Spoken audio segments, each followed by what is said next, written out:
Hi, Stephen. How you doing? Fine, Jerry. How are you tonight, baby? Oh, pretty good. What can I get you, hon? How about a draft? Well, this is Thursday night, and at Travelers, our special on Thursday is draft beer and pizza night.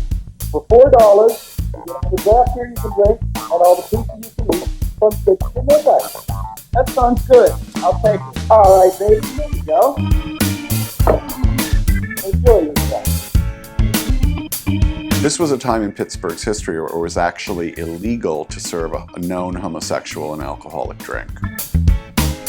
The Lucky After Dark project began as an excavation of an after-hours nightclub in East Liberty. From that time forward, I started to dig further back and discovered that the material we pulled out of there had a longer history to it that taps into a different way of looking at sort of gay and lesbian history in Pittsburgh and the way that we negotiate sexual identity. It was dark and dirty and full of trash, but when we started to wade through it and separate what was there and kind of meticulously bag, cigarette packs and membership cards and police reports, it really sort of hit me that this wasn't just a random array of materials. This was a history, and there really could be a lot more to it than just a space that needs cleaned. It's a history in the making. The amount of visual material we have is truly extraordinary from one place in time. Over time, I think my role has been to sort of address larger historiographical issues and how the project fits into larger narratives that have evolved in gay and lesbian history. I spent most of my time cataloging various materials, all of it like ephemera, cocktail napkins, matchbooks, eventually photographs, and taking oral history interviews to start to contextualize what this material really was. And about a year down the road, I started to understand that there was a way to visualize this history in a way that a public can interact with and contribute back to. It's a Pittsburgh history, it's a labor history, it's a social history, addresses major issues in gay historiography that need to be contextualized and localized. We needed the money to build it in the first place. The huge wall panels and building the exhibition tables and printing the photographs back onto slides like they were shown in the 70s and 80s cost a modest amount of money for an exhibition. And so we looked to the Pittsburgh Foundation as someone that might be interested in reconciling some of this history and repatriating some of the material. As somebody who's been involved in gay issues for 35 years, it's just so different. We're not fighting uphill.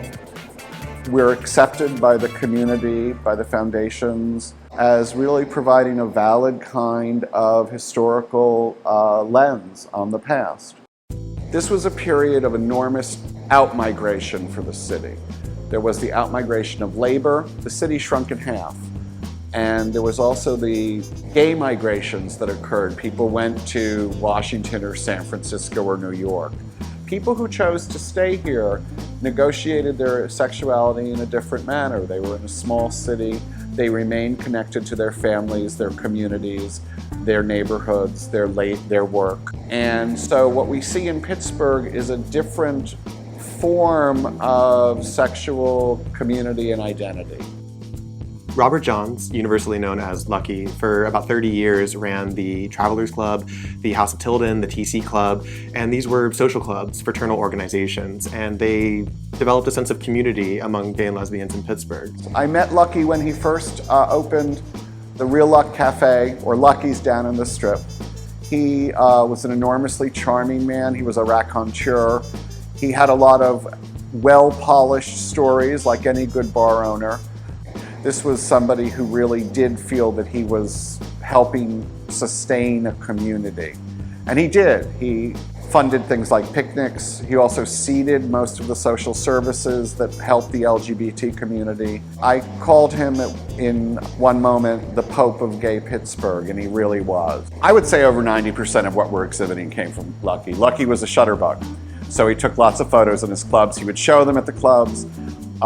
People knew he was taking photos. A lot of them, are of performers, but there were also a lot of just people in the clubs. And so that's why we focused on him for this exhibit, because the visual material was so rich. It was important to make this exhibition because we reintroduced this material. It becomes a part of the city again, and those connections that might have been lost from the devastation of the AIDS epidemic. And so this exhibition is it's that bridge. It's building a bridge through time and space. That sounds like sci-fi, but it's building a bridge through time. It allows people to have a conversation about a life that's already become a way of the past. This isn't just a gay history, it's a Pittsburgh history, but it's a Pittsburgh that very few people knew existed. This is a collection of documents and photographs and videotapes that show a community in formation and show a world that existed away from the mainstream community. When the exhibit starts to come alive, our opening night, we had over 100 people. I think we had 160 at full count. There's no air conditioning. There's slide projectors throwing off heat left and right. And there's a sort of dull roar of Bette Midler and disco and chatting and cans opening and people just saying, "Oh my God, that's Jimmy." People started to recognize each other in the photographs, and there was this intense feeling of collective memory. And I think that that's part of it that taps into the idea of feeling like a club. The exhibition is now over. Harrison had talked to Scott Noxon, who was a local bar owner and very instrumental in the community. He gave us another gift. We did not plan on using that for the exhibit, but when we approached the foundation and said we wanted to catalog this and we wanted to turn it into some kind of documentation that would be available, at least initially online, and to maintain it, they were very enthusiastic about it. So the Noxon gift really allows us to continue this project into the future. I realized that I needed to catalog the exhibit because I found this material in personal collections, basements, attics, paper bags in the back of the closet. I spent the past 2 years doing was attaching names to them. How do you recognize who's in this photograph and how do we know how many times they show up? That's the information that makes this move from a photo archive to a document of history. And we need to catalog it so that it can grow beyond myself, that it can become a project that's a resource to the city. And with the catalog that we're building through the grant from the Scott Noxon Fund at the Pittsburgh Foundation, that'll become accessible. It's an exploration of a demi-monde or a twilight world that no longer exists. It tries to touch upon both the discrimination that gay and lesbian people face, but also how they celebrated their own lives within the confines of a world that was essentially very homophobic. And I would like to walk away from this as a celebration. I think that it changes the way I look at my own place in the city. You know, I'm a gender non-conforming person, and I can look back and see that that wasn't exactly something new. I feel like I'm having to start everything new. It's not a matter of always making space for yourself. You can rely on history and see it as a way to place yourself in the present with confidence and with an arsenal of family and understanding and knowledge behind you. I think what the catalog and the exhibit do is they give young LGBT people context. That their stories are not individual contexts, that people have come before them, people have made the same decisions in different historical moments, and that other people's struggles inform their own. And that's enormously useful for anybody who's dealing with issues of sexuality. The sort of interactions that fostered this growing sense of community, that's just as important as political engagement 20 years later. And I think the exhibit accomplishes that by its interactivity, the fact that we're not handing down a history, we're asking to collect it.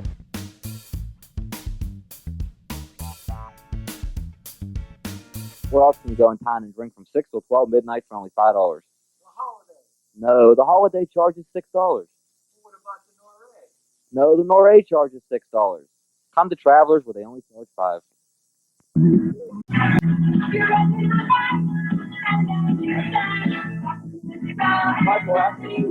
Hi, I'm Mike, and on my Wednesday nights off at 9 o'clock, I come to Tilton 2 for punk rock night with live groups at 10. That's Tilton 2 Wednesday nights at 9, live groups at 10.